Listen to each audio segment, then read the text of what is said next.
بسم اللہ الرحمن الرحیم. تمام ساتھیوں کو ڈائریکٹری کے تھرڈ سیشن میں خوش آمدید. جیسا کہ آپ کو معلوم ہے کہ یہ سیشن جو ہے اس کا مقصد یہی ہے کہ ہم امت مسلمہ کو جو درپیش مسائل ہیں ان کو ہم آئیڈینٹیفائی کریں، ان کو ڈسکس کریں اور پھر جو سولوشنس ہیں ان کی طرف بھی جائیں. اس میں ہم مختلف ایشوز کو ہم ڈسکس کرتے ہیں، پولیٹیکل ایشوز کو بھی، اکنامک ایشوز کو بھی، اور آج جو ٹاپک ہے وہ بہت سے اعتبارات سے اہم ہے.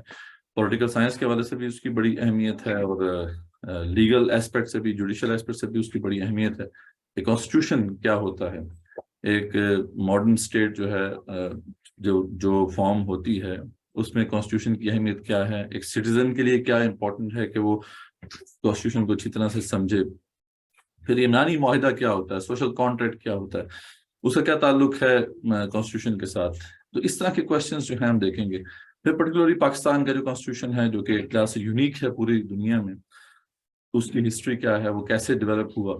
ایک تو لیٹر ہمارے سامنے ہے اس کا کہ جو ورڈنگز ہیں، لیکن اس کی اسپرٹ کیا ہے، پیچھے کیا ڈسکشنز ہوئے. تو یہ بھی ہمارے لیے جاننا بہت ضروری ہے، خاص طور پہ آج کے اس دور میں جب بہت سے جو ہے ایشوز کھڑے کیے جا رہے ہیں، بہت سا پروپیگنڈا کیا جا رہا ہے کہ جی پاکستان تو جو بنا تھا وہ تو ایک سیکولر اسٹیٹ کی بنا پہ بنا تھا. تو اس طرح کی باتیں بھی سامنے آ رہی ہیں. تو ضروری ہے کہ ہم اپنے اوریجنس کو سمجھیں اور جو پاکستان کا اس وقت کانسٹیٹیوشن ہے اس کو تھورلی جو ہے اس کے اندر ڈائیو ڈیپ جائیں، ڈائیو ڈیپ کریں. ٹھیک ہے، اس کے اندر دیکھیں کہ کیا اسلامک ہے، کیا ان اسلامک ہے، اگر کوئی ان اسلامک ہے چیزیں تو وہ کون سی ہیں.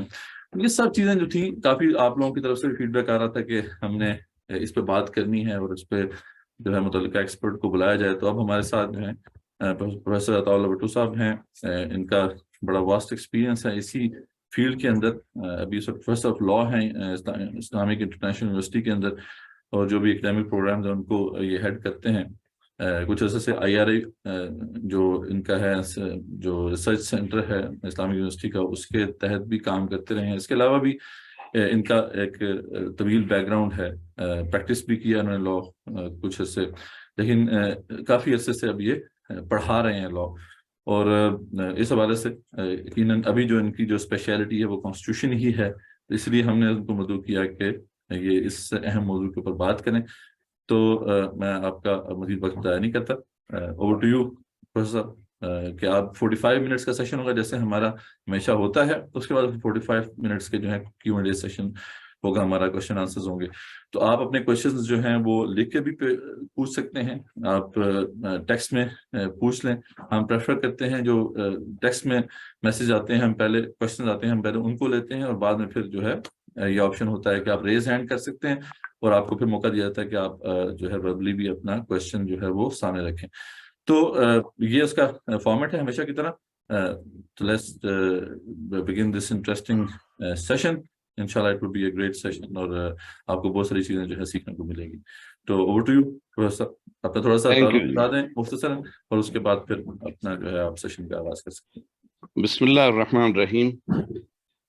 بیسیکلی مدثر بھائی نے 5 کوشچن کانسٹیٹیوشن کے بارے میں سامنے رکھے تھے، تو اس کا مختصر جائزہ لیتے ہوئے انشاءاللہ ابھی گپ شپ لگاتے ہیں. بیسیکلی کانسٹیٹیوشن سے میرا تعلق بہت پرانا ہے، کیونکہ LLB کے بعد LLM میں کانسٹیٹیوشن رکھا، ریسرچ اسی میں کی، PhD میں کانسٹیٹیوشن کے فنڈامنٹل رائٹس پہ کی، تو اس سے کافی میرا تعلق گہرا ہے. مگر یہ ہے کہ ہم ہیں طالب علم ہی، اور طالب علم ہی ہوتا ہے.